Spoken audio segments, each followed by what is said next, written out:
আসন্ন ত্রয়োদশ জাতীয় সংসদ নির্বাচনে আইনশৃঙ্খলা পরিস্থিতি নিয়ন্ত্রণে বর্ডার গার্ড বাংলাদেশ বিজিবি কোনো ধরনের লেথাল উইপন বা মরণাস্ত্র ব্যবহার করবে না।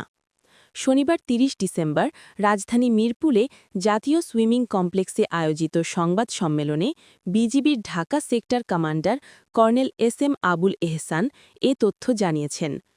নির্বাচনকালীন রাজধানী ঢাকা ও আশপাশের জেলার আইনশৃঙ্খলা পরিস্থিতি নিয়ন্ত্রণে বিজিবির প্রস্তুতি ও পরিকল্পনা নিয়ে এ সংবাদ সম্মেলন করা হয়। সংবাদ সম্মেলনে জানানো হয়, দেশের ৪,৪২৭ কিলোমিটার সীমান্ত সম্পূর্ণ সুরক্ষিত রেখেই নির্বাচনে সারা দেশে ৩৭,০০০-এরও অধিক বিজিবি সদস্য মোতায়েন থাকবে বলেও জানান তিনি। পাশাপাশি কুইক রেসপন্স ফোর্স এবং বিজিবি হেলিকপ্টার ইউনিট সর্বদা প্রস্তুত থাকবে বলে জানানো হয়। P news TV desk.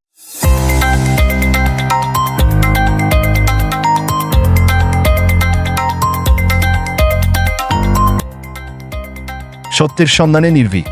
P news TV.